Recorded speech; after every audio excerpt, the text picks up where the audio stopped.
One day, the king soberly summoned the chief priest to know the reason behind everything that was happening in the kingdom. My king, I have nothing to do with what is happening in your kingdom. The gods are only doing their work. Remember when I told you you once banished an innocent girl from this kingdom? The gods have not been silent all along because he wanted those who soiled their hands in debt to be stained with the debt, the chief priest said.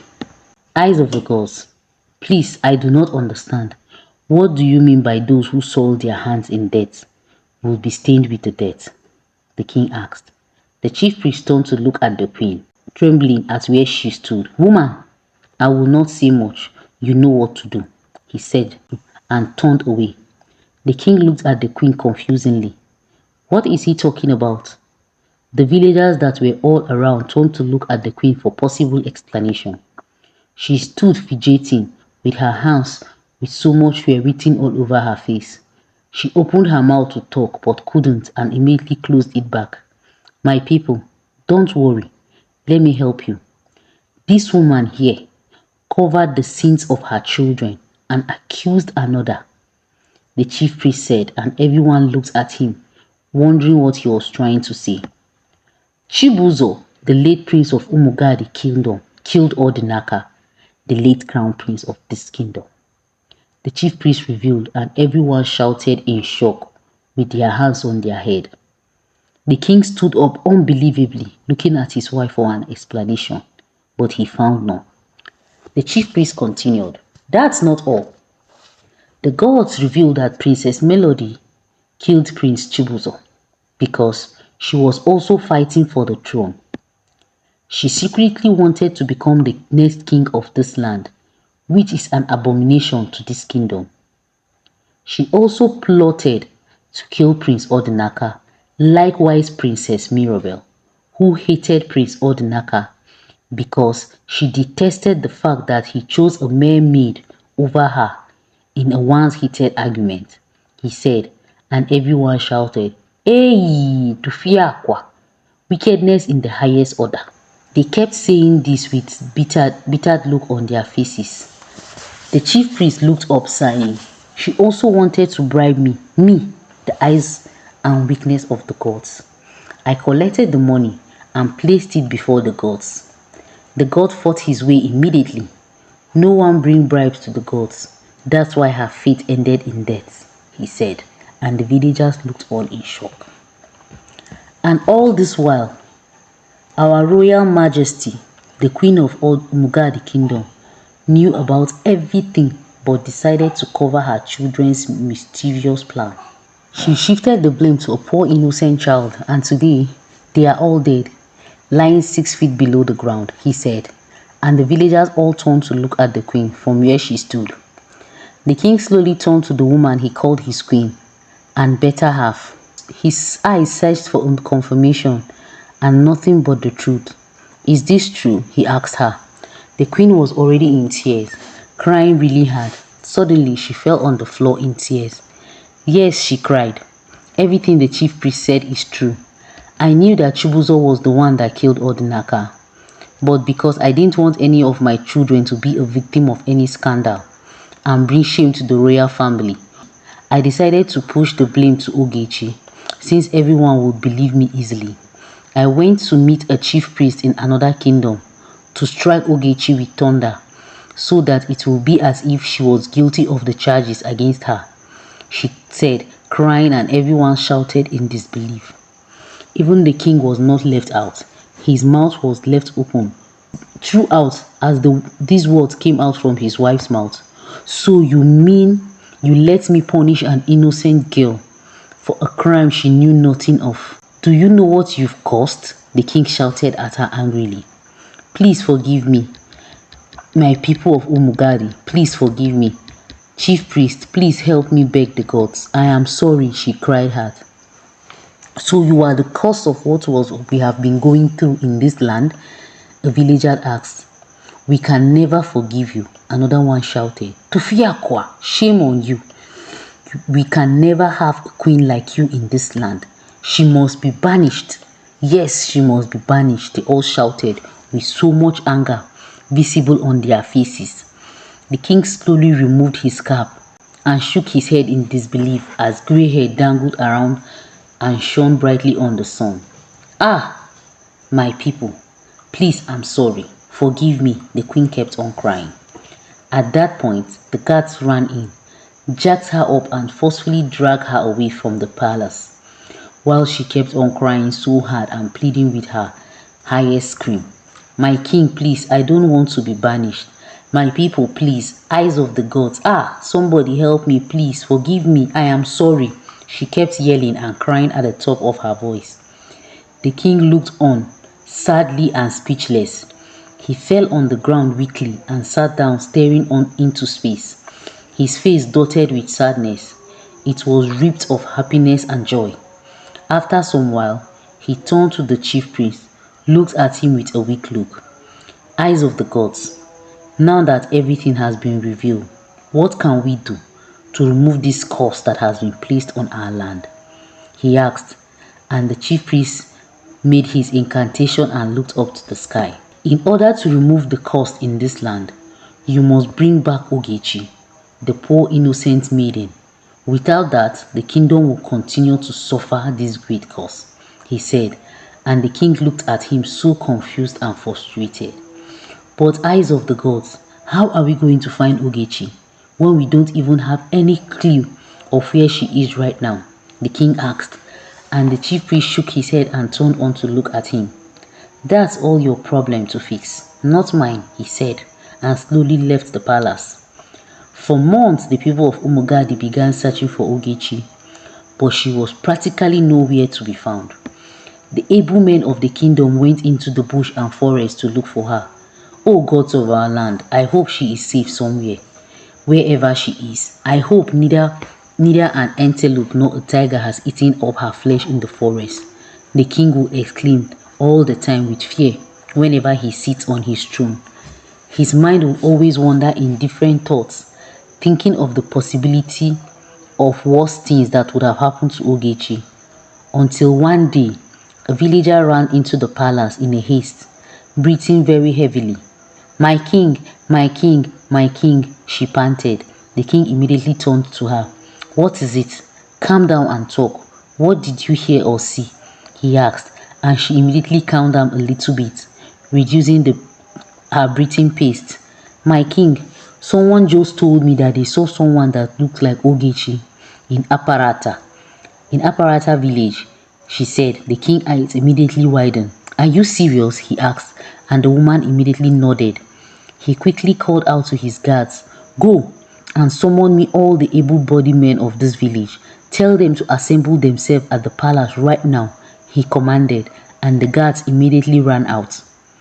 Few minutes later, they came back with some young men. They gathered around the palace and portraited in greeting to the king. "My able young men of Umugadi, I greet you all.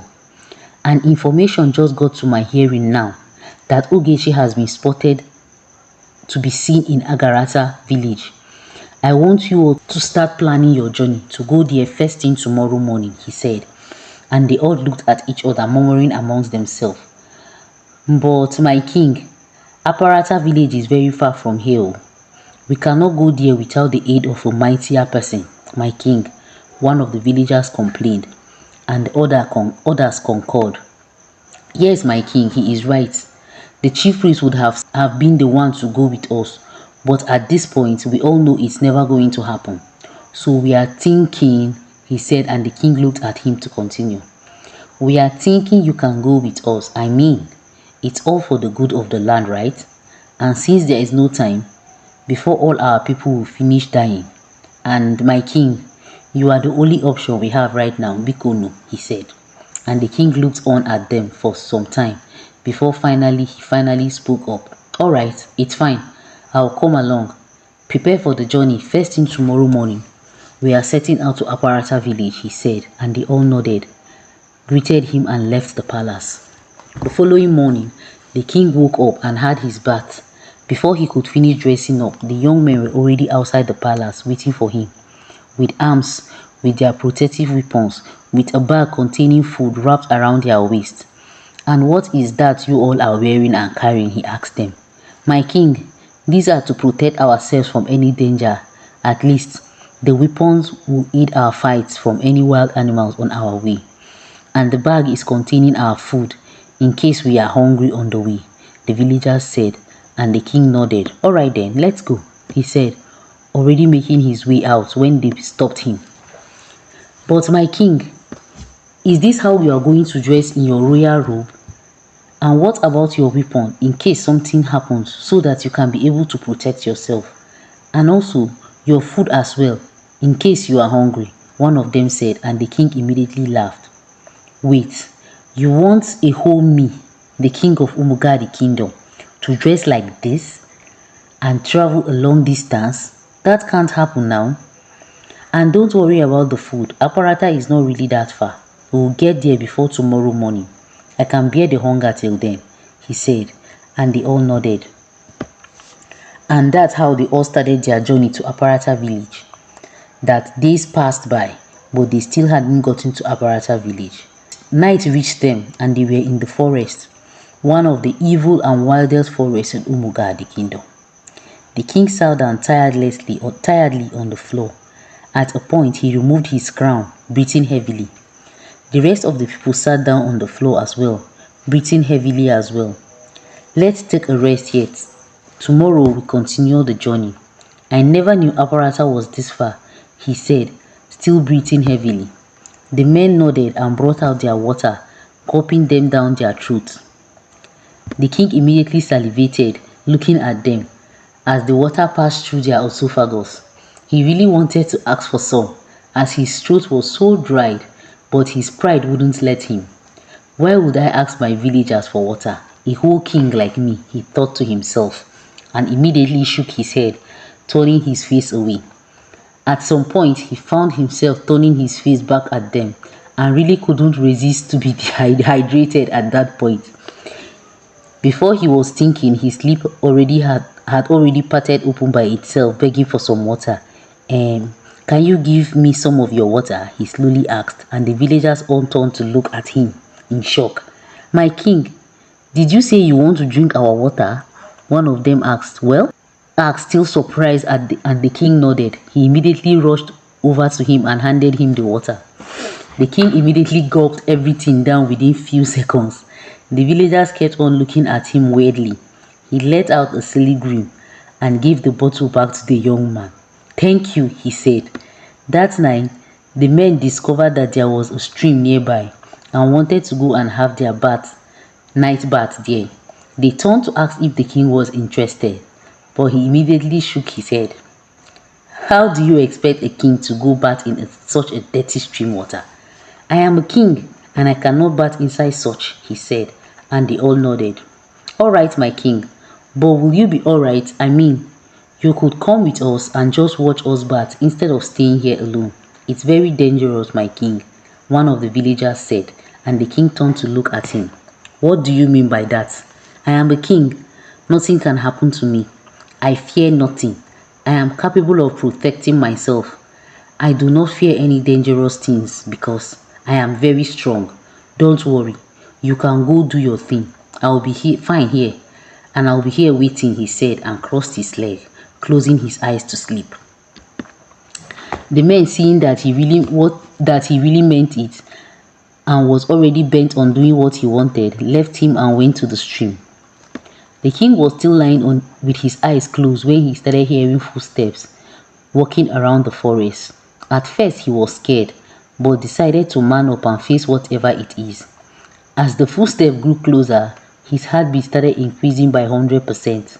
He immediately shifted back with his heart pounding and drumming so loud against his chest. Finally, the unknown thing appeared, and it was a wolf standing from afar.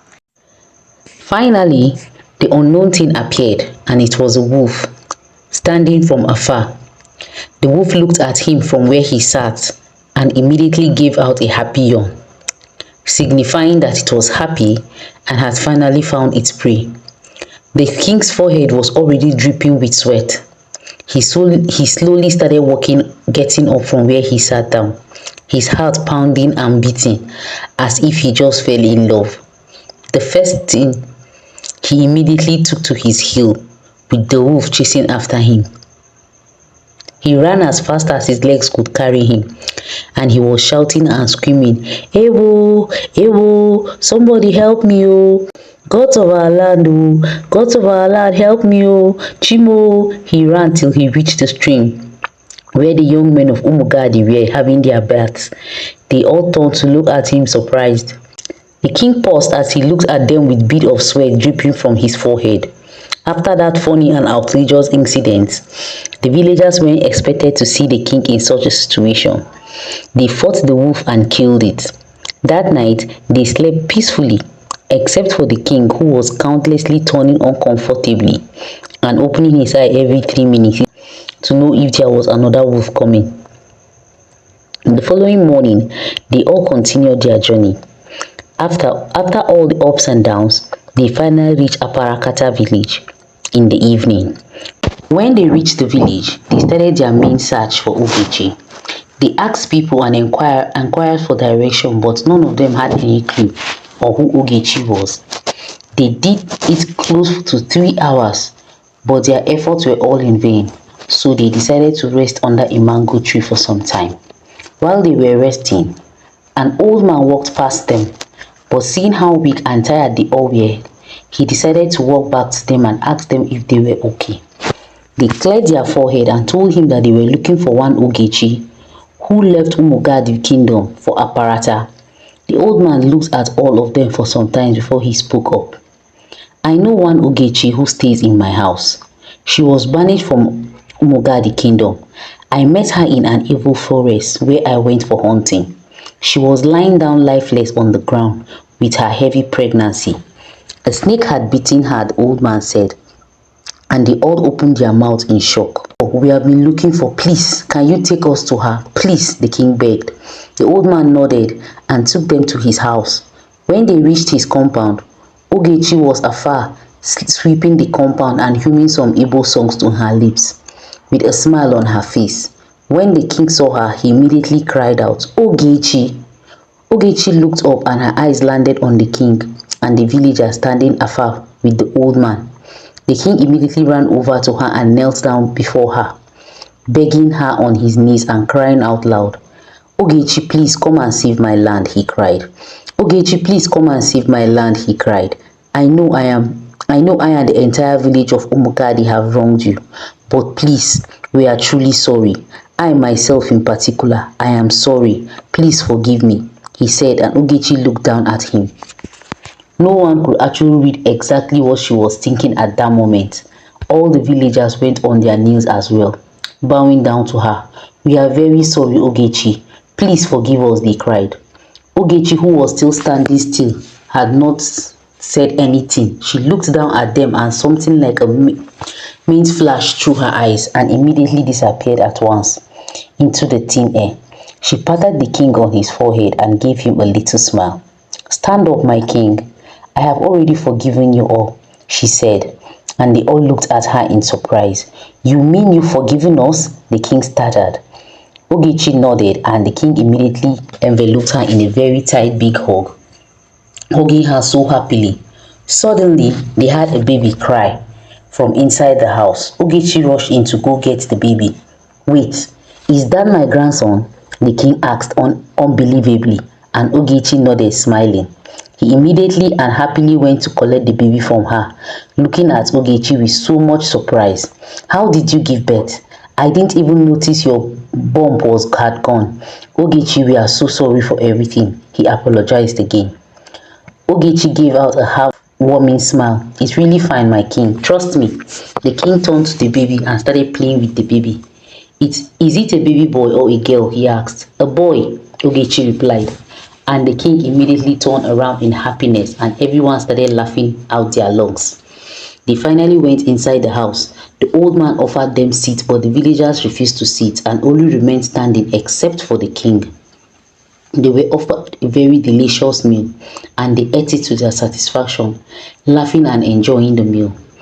That day, Ogechi had agreed to go back to Umugadi village with them after so much pleas from them and after the king must have already narrated everything that had happened to the royal palace to her, how the queen was banished and how Princess Melody and Princess Mira were killed each other because of the throne. Also, how Princess Melody poisoned Prince Chubuzo that led to his death. Ogechi was so speechless that she could not close her mouth for a second. She never believed that the gods were going to fight for her. Even if it will happen, she never believed that it will amount to this extent, the extent of losing souls. "O gods of our land," she exclaimed speechlessly. When they arrived at Umugadi, the chief priest, likewise other villagers of Umugadi, were so happy and glad to see Ogechi again. They had to throw a grand feast to celebrate the birth and arrival of the newborn prince. Not just a baby, but the crown prince of Umugadi kingdom. He was named Omekanaya, meaning one who acts like his father. The baby looked exactly like Odinaka. The nose of Odinaka was exactly like his, pointed and very cute. Anytime Omekanaya laughed, it bring out that old smile of Odinaka on his face. Anyone would literally see that Odinaka was still very much alive and that he was always with them, even though they were going to miss him forever. The day the chief priest walked into the palace after seeing Omekanaya, he joyfully held him and blessed him by carrying him up to the sky and making some joyful incantation, praising the gods of the land for gifting them with a treasure and for restoring their lost land. The king loved his grandson so much that he refused to leave his side. Some people even thought that the king was connected with Odinaka's spirit, and that wherever Odinaka's soul is right now, he will forever filled with joy. Ogechi was now highly respected as the queen that she is. She was beautifully adorned with gold-like crown that swept the floor. Her neck was adorned with different red beads of all kind. Her waist as well was not left out. Her smile was all over the place as she prepared and paraded herself gracefully. She greeted the king, and the king used his kingsman to pat her on the back. Umugadi kingdom was now shining once again. The youths were looking more agile and healthier than before. The little children now looked more chubby and very cute. Their farmlands yield fruit of different kinds. Their harvests were highly bountiful and more productive. "Let the feast begin," the king shouted, and immediately a loud music started playing, with the young men of the village and the young women dancing and shaking their waists happily to the rhythm of the song. The end. The moral of the story is, don't let hate and envy be what drives you, because the end always leads to destruction. In everything you do, let love lead. Thank you for watching, and don't forget to like, share and subscribe, and hit the notification bell to get notified anytime I post a new story. Bye.